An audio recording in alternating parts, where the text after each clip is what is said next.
Ladies and gentlemen, welcome to the first episode of Diplomatically Speaking With. My name is Zaim Mozani, and I'll be the host of Diplomatically Speaking With. We have a special guest today.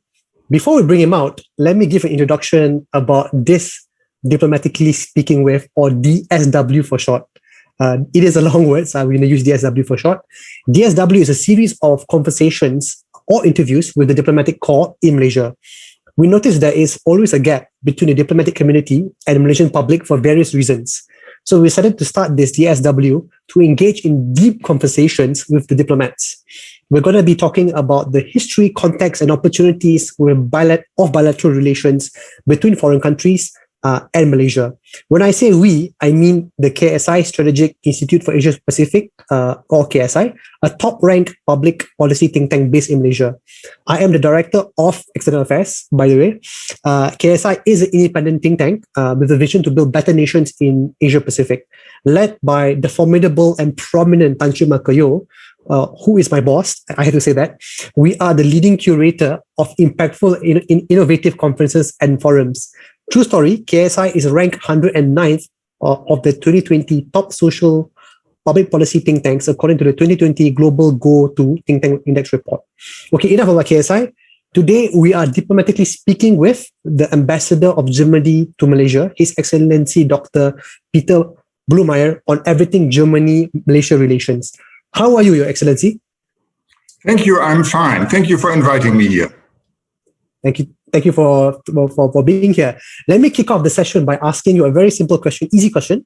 Tell us more about your background and your appointment as the ambassador to Malaysia. Yes, voluntarily. I have started my education with dual vocational training in Hamburg, as it is very common in Germany. I was with the German Shell company in the oil business. But after 2 years, I finished that and I studied law and history in Freiburg and Berlin. And then I joined the Foreign Service. In the Foreign Service, I'm what you call a typical generalist. I had postings in Japan. I had postings in the Balkans twice, in Albania and Kosovo. I had a posting in Arabia, in Saudi Arabia, 2 postings in Africa, in Congo and Uganda. And my last posting was in Siberia. And now I'm here with you. And I can say, even though I loved all my postings, they were very interesting and I enjoyed being there. Malaysia is the first posting which was on my wish list. So I came here on my own will, and I'm very happy to be here. Excellency, such an interesting way to put it. Can you tell us more about why was Malaysia top of that list for you? Why do you sort of had that in mind? Yes, Malaysia, I think, is a highly interesting country. It has a beautiful nature, flora and fauna, and it has a beautiful climate. This is, of course, attractive, but it has also a highly interesting society. You have different layers of society. You have ethnicities such as the Malays, the Chinese, and Indians, who give a very striking example of how people can live together, how different cultures can come together and merge. And I think for a diplomat, this is highly interesting. There are other aspects such as the economy, your strategic position, which we will be talking about later. But I think there are lots of good reasons to come to Malaysia. Excellent reason. I feel so proud that you sort of had that at the top of the list.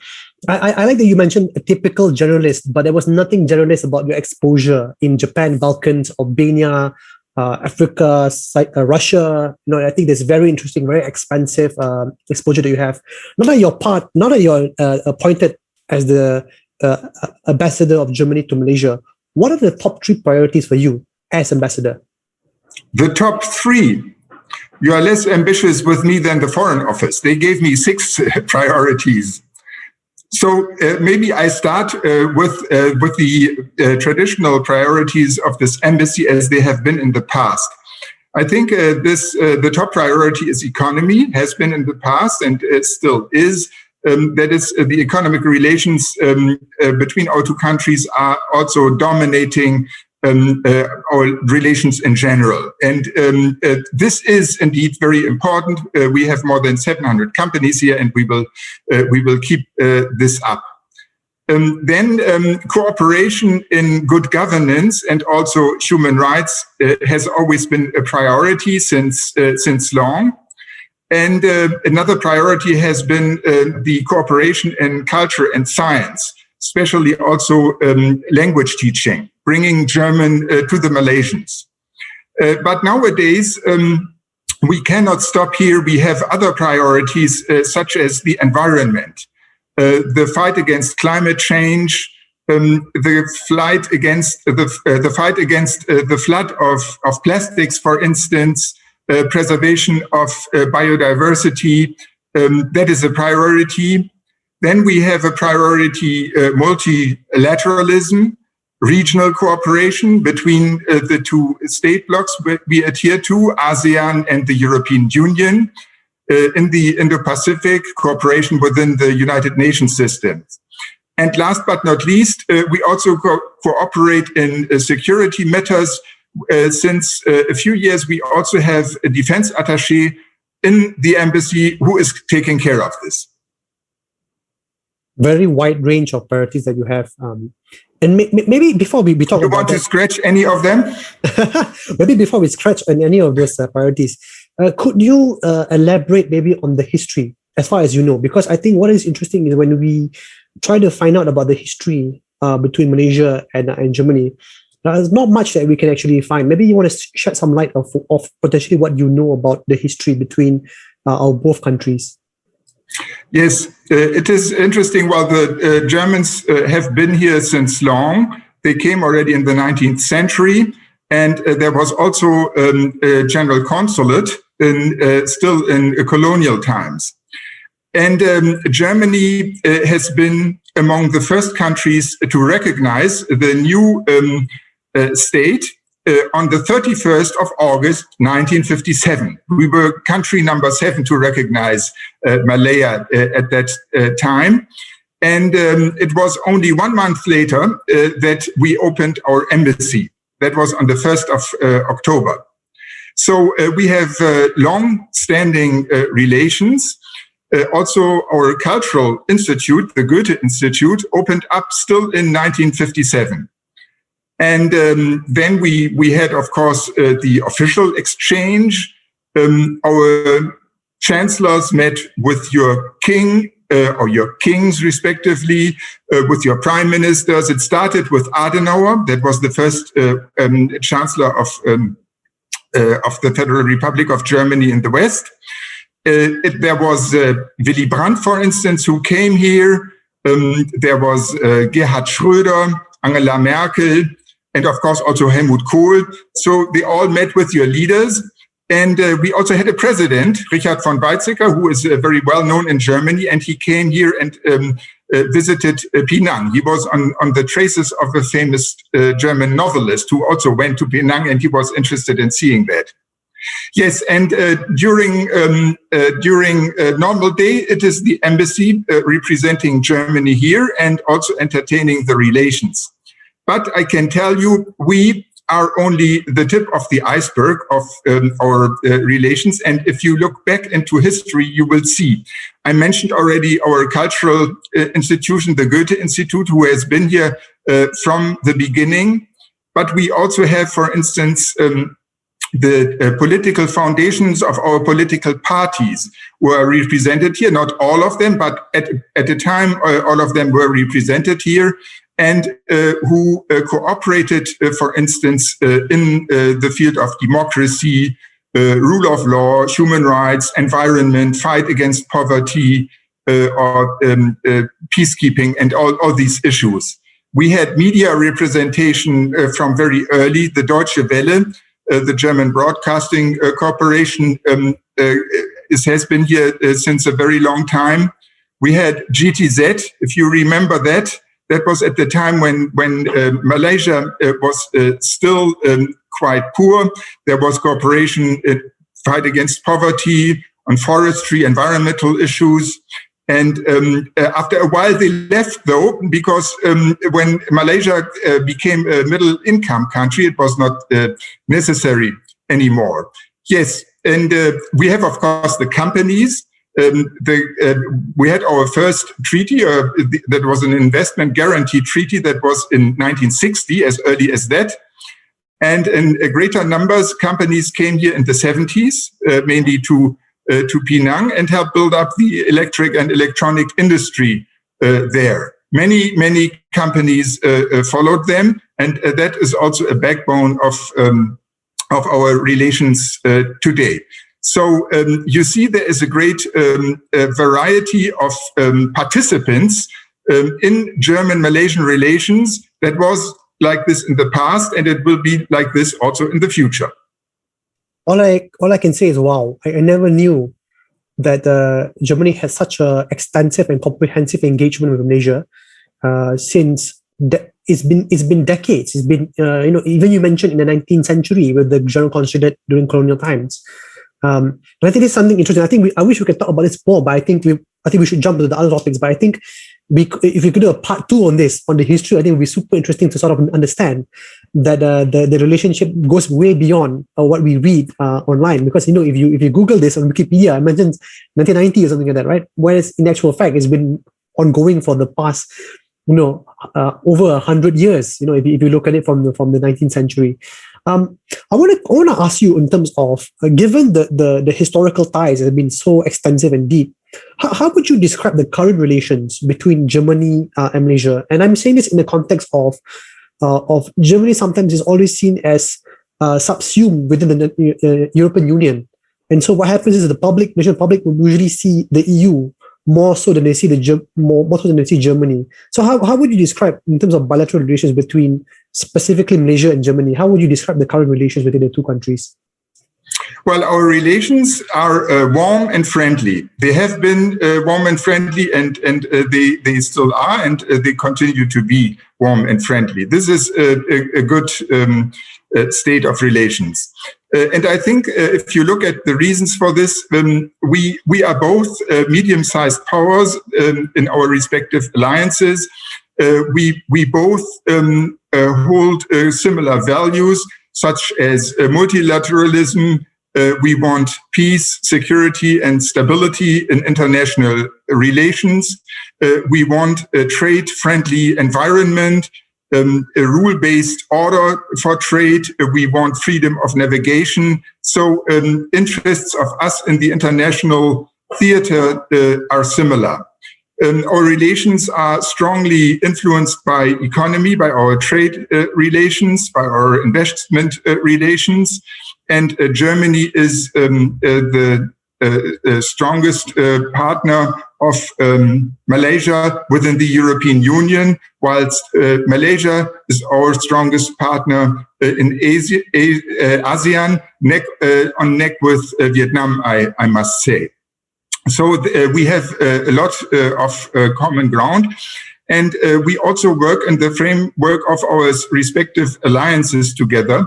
Now, ASEAN and EU managed to elevate their relations to a strategic partnership last December. That was a major breakthrough. We hope, for instance, now also that the negotiations on a free trade agreement between the European Union and Malaysia can be resumed. So there is a lot of common ground between our two nations, which explain that. I would like to say one word about the future. The German government has issued her policy guidelines on the Indo-Pacific last year. There we spell out that we want to increase and to deepen and broaden our relations to the region. And my job will it be to realize this via Malaysia. And the priorities which I named you before, they are the different chapters actually of these policy guidelines. So we believe there is a lot of potential in the international arena for cooperation, but also in the economy, if you think of digitization or connectivity, and of course also in the environmental sector, human rights, rule of law, and culture and science and education. There's a lot of potential which we have to tap. I think that's such an interesting point you mentioned about the Indo-Pacific policy of Germany. Maybe we can get back to, we can talk about that later on if we have enough time. I want to ask you a naughty question before we go to the serious stuff, which is, in your opinion, there's no right or wrong answer here. What is the perception of German people towards Malaysia? Or maybe if framed differently is, if you're in Germany, what will people think of Malaysia, if they think at all? Well, I think this is not too naughty, this question. And I can tell you that my perception was when I also was awarded this posting here, and when I talked to people in Germany, that there is no distinct vision of Malaysia among German people, among most of them, let's say. I think, as I told you before, that was also my impression. Malaysia is considered to be a very beautiful country, nature-wise, flora and fauna. People associate the blue sea and white beaches, coconut palms there, sort of paradise. And they associate also beautiful people with them. Beautiful and sometimes also adventurous people, because they think of past centuries when there was piracy here, and those pirates they have a certain attraction which you can also find now mirrored by movies which are made about them. So I think this is maybe a bit romantic picture, but that's what they have. But some of them, some Germans also recognize Malaysia as a tiger economy. They have a lot of admiration for this. Germany also had this experience after World War II to grow up, and now they, economy-wise, and now they see Malaysia is doing the same thing. And they admire also the reflection in architecture for this. Your Petronas Towers, it's a symbol of Kuala Lumpur and Malaysia, and symbolizes this rise of the Malaysian economy. The people here, the Germans in Malaysia themselves, of course, they have a closer view. They see society from very near. But I can also tell you that they have a very positive picture of their host country. They like it. And what they like especially is the kindness of the Malaysian people. So they feel very welcome here. And personally, I must say I couldn't agree more. That is heartful to know. I think thank you so much for mentioning that. I love when you mention beautiful people, beautiful paradise. And there's words that I think were so interesting. And I hope we can live up to that sort of the aspirational vision of the German people of the country, or of this country. Now, let's get into what you mentioned earlier, which is Malaysia is one of the Germany's principal trading partners in ASEAN, in par with countries like Singapore and Vietnam. Can you tell us a little bit more about the trade relations and economic relations between both countries? You mentioned something just now. You mentioned a few points about heavy presence of German companies in Malaysia, 400 companies. Maybe you can tell us more in terms of maybe the level of trade that happens between both countries, and possibly also talk about the future, as you see it. Mm-hmm.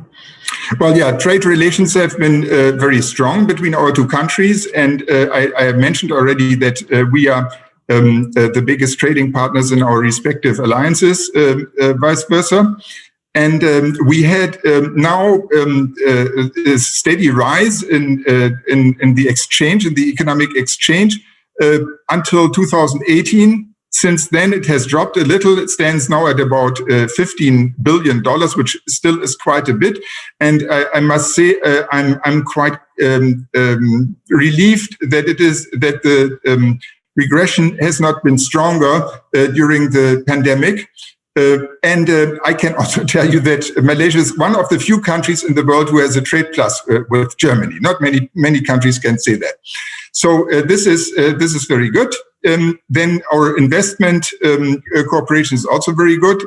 Many companies invest here. I couldn't tell you the figures because German companies have started back in the 70s to invest here, and it's practically impossible to accumulate that MIDA has given a figure of 10 billion some time ago, but I don't know how long this goes back. So there is a strong investment. The main sectors are E&E, electronic, machinery, and medical devices, chemicals, and automotive. So yes, and we have, as I said, more than 700 companies here, and we have a strong institutional representation. We have the Malaysian German Chamber of Commerce and Industry here since the 90s. They've celebrated their 30th birthday here now, and they have, I think, around 400 members. Then we have 3 German business councils where the business people in Kuala Lumpur, in Penang, and Johor Bahru regularly meet and exchange once a month. I also participate at these meetings.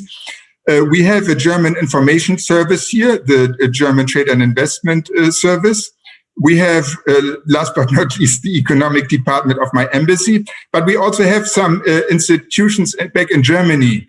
The German Asia Pacific Economic Association is the Ostasien Verein, the East Asia Association. That's a very old and traditional association with seat in Hamburg. And we have the Malaysian-German Roundtable in different towns in Germany who take care of economic relations between our 2 countries back from Germany. So institution-wise, we also have a strong representation. If you look into the future, first, I would like to say that the assets of the Malaysian investment destination are clear. That is the geographical situation, which is nearly perfect here. It is a well-educated workforce, also multilingual. It's a good infrastructure. It's a very investment-friendly environment. Also, you can feel this in administration and in politics. And so many companies feel well here. Now, of course, we live in a time where new decisions will be taken on investments. Also, companies look for new hubs. You know what happens in China, and also the relations between China and the USA. Companies are affected by that.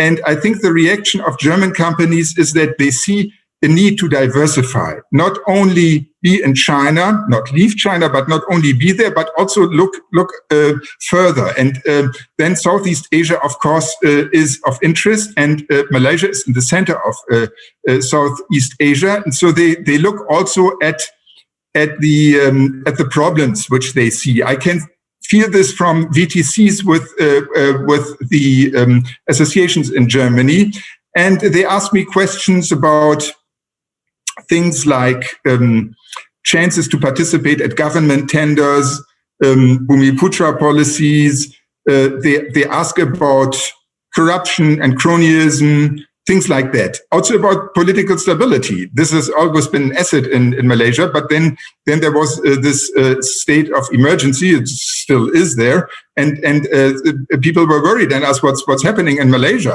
And so you need to respond to this. Now, of course, we all know that it will end on 1st of August. This is clear, and it will be a passing episode.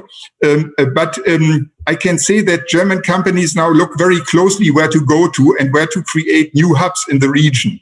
But I still think Malaysia is a favorite destination. It has a very good starting position for the time post-COVID, which hopefully will start soon. And German companies, I think, can be attracted also in future to Malaysia.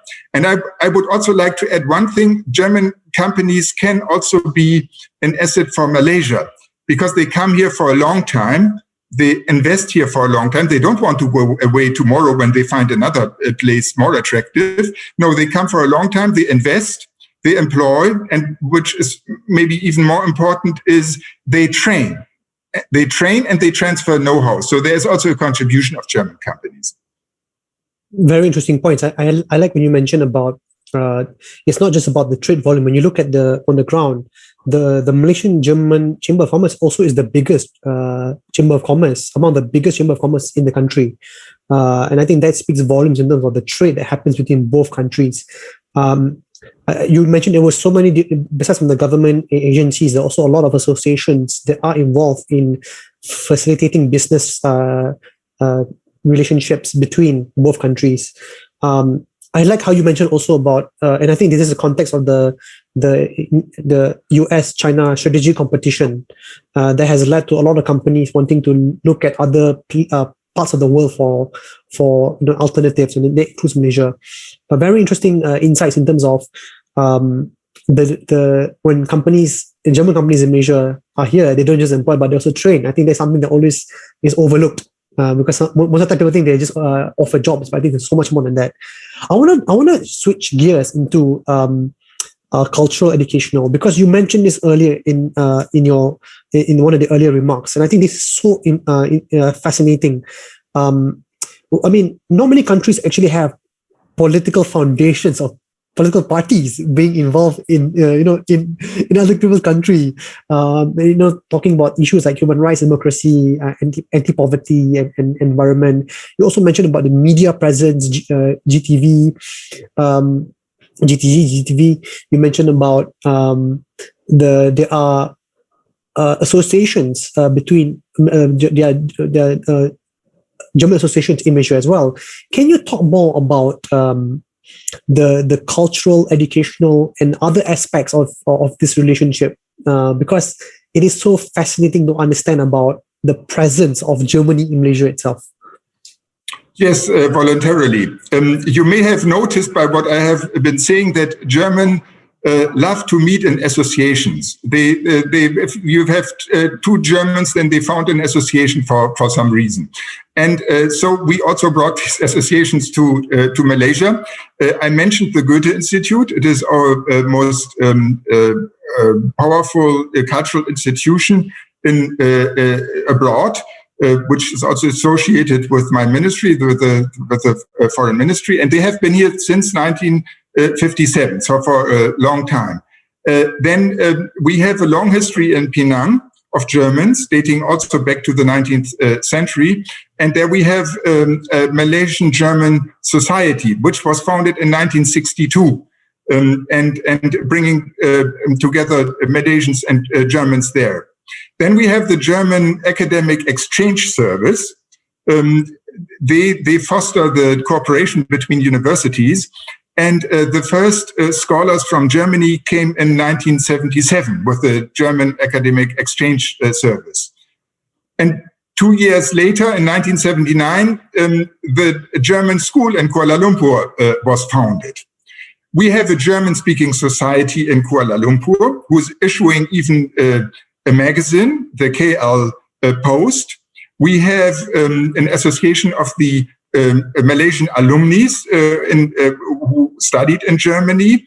One specialty is also from the Alexander von Humboldt Foundation, which is a foundation for scientific cooperation. They have their own Humboldt club here, but these are Malaysians who are apparently a little bit infected by the Germans to found associations. So yes, we do have a lot of institutions here who uphold this cooperation. Between universities, we have, I think, around 50 official cooperations, and an even larger number of unofficial cooperations. You cannot count them. So there is a lot of interaction in language and in science. But we also have in other fields such as literature, fine arts, music, we have a cooperation. Did you know, for instance, that it were German photographers who documented, starting in 1860, Malaysian daily life? The postcards from Penang, German photographers made them, and they were dominating this business there. Then you had translation of important Malaysian works into German as early as the 20s of the last century. For instance, Hang Tuah was translated into German. this novelist Hermann Hesse, he was an important intermediary between East and West and is known for that. He came and visited Malaysia and Penang. He was also the winner of the Nobel Literature Prize. So there's a long-standing cooperation there. Today, I would like to mention, for instance, Pauline Pfann, who is translating German philosophers like Kant and poets like Rilke or Brecht into German. So it goes into both directions. Then music. We have German conductors conducting the MPO, also German musicians playing in the MPO. We have literally hundreds of German musicians, classical music, folk music, jazz, hip-hop, you name it, who come and tour Malaysia. We have a European Film Festival at which our embassy participates. There's also theater and dance. So there is a very vivid exchange. And I might also mention sports. Quite a few coaches came from Germany to train Malaysian football teams. And we have also a coach academy for athletics in Germany, at which we invite Malaysian coaches and they come and participate. Yes, so there is a wide range of cultural cooperation between our countries. Not everybody is aware of them, but I think it is very important that also in this field, where people-to-people connections count, we have this relation. Very, very fascinating. There's so much you mentioned, and from the Goethe Institute, the Malaysian German Society, the German School in Kuala Lumpur, German Speaking Society, German Alumni Association, the 50 over official corporations. I didn't even know Hang Tuah was translated to German. I think that is so fascinating. German conducted MPO, I didn't know that. It was so interesting. Sports, a lot of forms of diplomacy, sports diplomacy, you have the music diplomacy. I'm fascinated by the point about Penang. It sounds to me as though the Germans have had a strong presence in Penang since you mentioned in the 19th century. I think that is so interesting. I never knew. My kampong is in Penang, and so I there is so many German cafes and restaurants, and also there's a lot heavy presence. And now it explains why. After you mentioned this, explains why there's a legacy there. I want to jump into. I know we don't have much time, but I want to jump into one of the things you mentioned earlier about good governance. You mentioned a point about good governance, which is one of your priorities, specifically on human rights, good governance, and democracy. Maybe can you talk more about German foreign policy when it comes to this in the context of Malaysia? Well, yes, we accompany Malaysia since long in this field. I have mentioned our political foundations, which have made many seminars on that. We believe that we need a dialogue on these issues. There is a discussion about universal values, Asian values, European values. And I think what we do need is to discuss what is the contents of this and what do we mean by human rights. I think that no one will admit that he is against human rights, but still there are human rights violations, and you have to talk about that. And it must be done in a constructive way. And I think the best way to do it is to put yourself in the shoes of the person whose right is violated. Would you want to have that done to you? And this is our approach that we talk with Malaysian human rights defenders and ask them about the situation here. We also approach the government, and in our consultations, for instance, with the foreign ministries, we touch this issue. Malaysia now wants to be in the Council for Human Rights in Geneva, and Germany is supporting this candidature. I think this is also something where we can cooperate. And I think there are also touchy issues which we need to address. How to treat the LGBTI community, and how to address freedom of media. For instance, if you think of the fake news law, what can you say about this?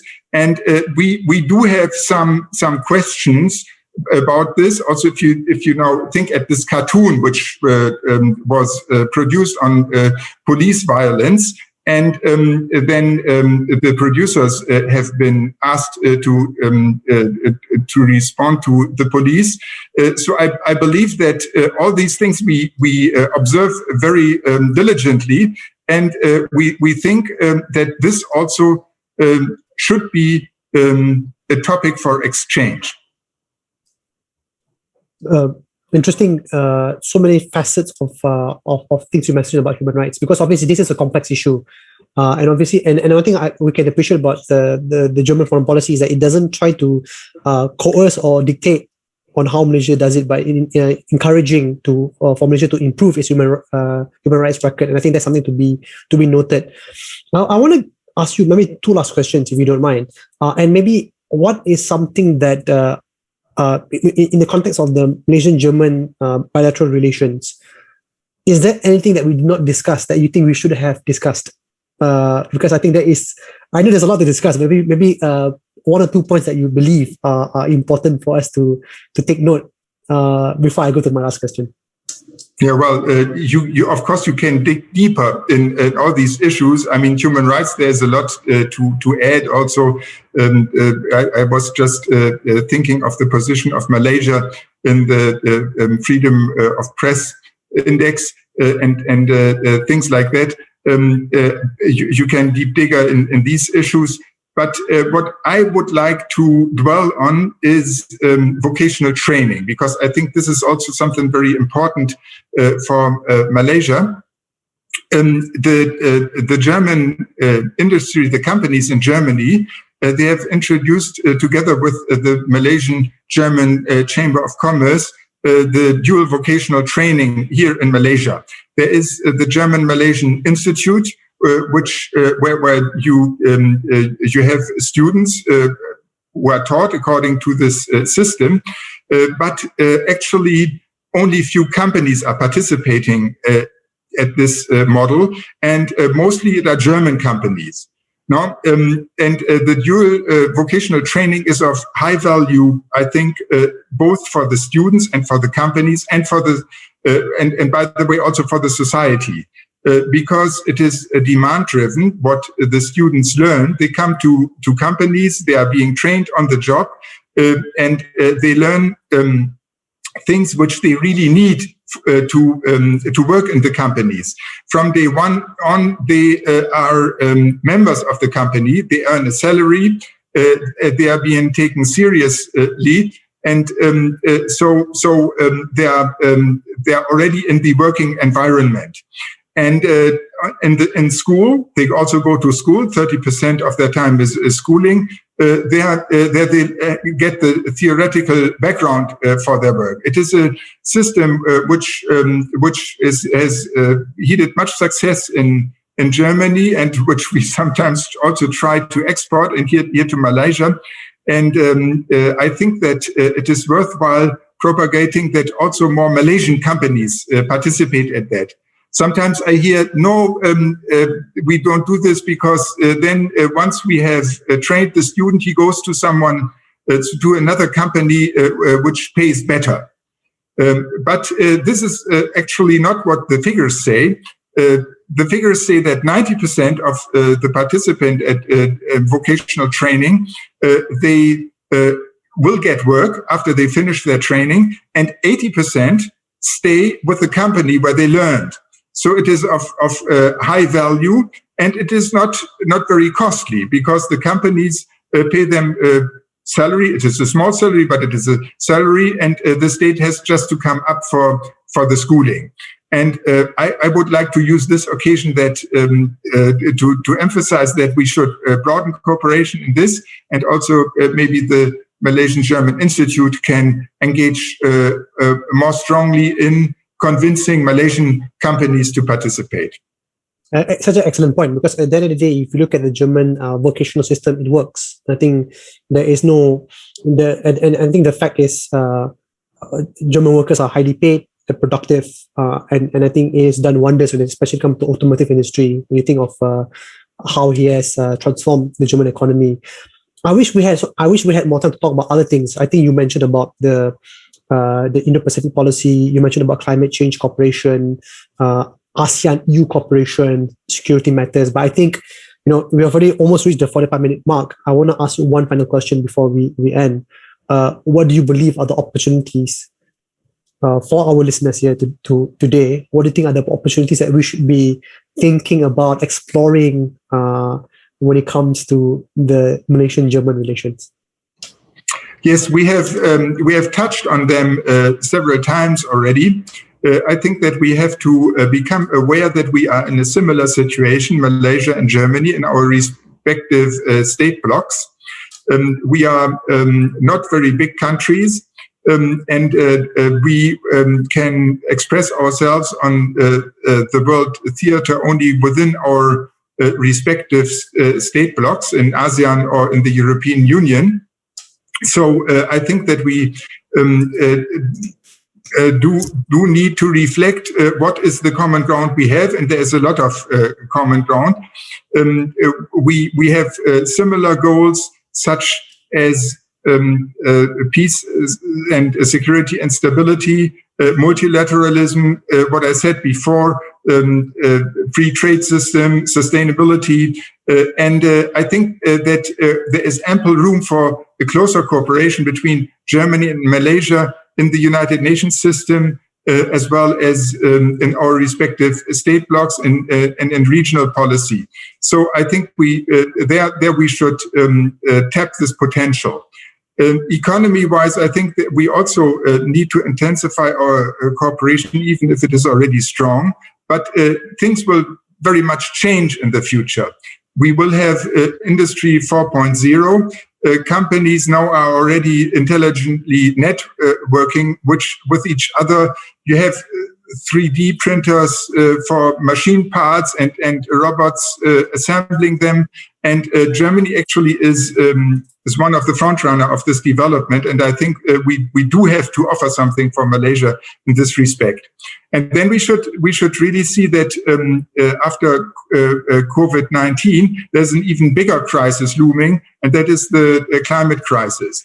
And now, if you look at Europe, but also to other parts of the world, really huge sums of money will be invested to counter this crisis. In Europe, we have a program of $750 billion to cope with post-COVID phenomena, and a high percentage, I think 40%, need to be spent on climate investments.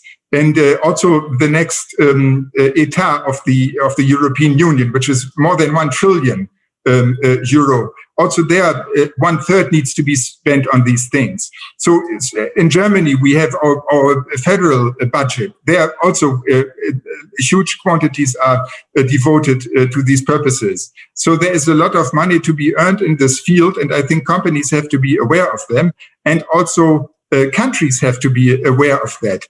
That we will have a change. We will have a change going into a direction. We will have electric cars. We will have different buildings. Energy saving is on the agenda now. Also clean energy. We will decarbonize our industry. So there will be huge changes in the future. And then we also have to fight the plastic flood, as I said before, preservation of biodiversity. And there's I think ample room for cooperation between Germany and Malaysia.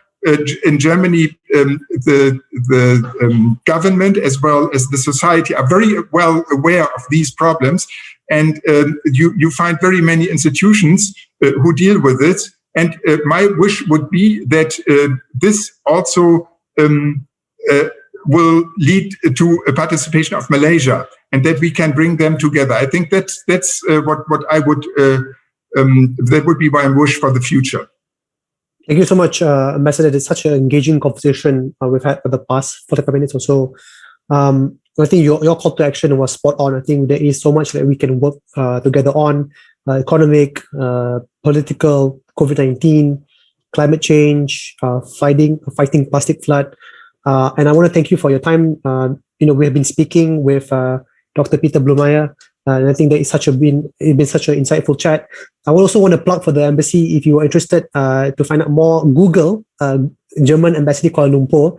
They have a website, HTTP.